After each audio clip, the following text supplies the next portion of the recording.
இந்நாள் இனிய நாளாக அமைய ராமானுஜர் திருவடியை பற்றி பரந்தாமனை அறிவோம். தினம் ஒரு நாராயணீயம். சமமுபேயுஷி வர்ஷபரே ததா பசுபதே நுகுலே சவிநிர்கதே புவி விபோ சமுபாகித பூதரஹ பிரமுதிதை பசுபை பரிரேபிஷே. இந்த பாடலுக்கு அர்த்தம், ஏ குருவாயூரப்பா, 7 நாட்கள் தொடர்ந்து பெருத்த மழை பொழிந்து நின்றது.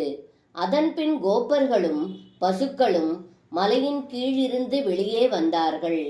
தாங்கள் அந்த மலையை எடுத்த இடத்திலிருந்து முன்பு போல் வைத்தீர்கள். இதை பார்த்த கோப்பர்கள் பெரும் மகிழ்ச்சி கொண்டு தங்களை கட்டி அணைத்தார்கள் என்று இந்த பாடலில் பட்டத்ரி சொல்கின்றார். சர்வம் கிருஷ்ணார்ப்பணம். ஸ்ரீ குருவாயூரப்பன் திருவடிகளே சரணம்.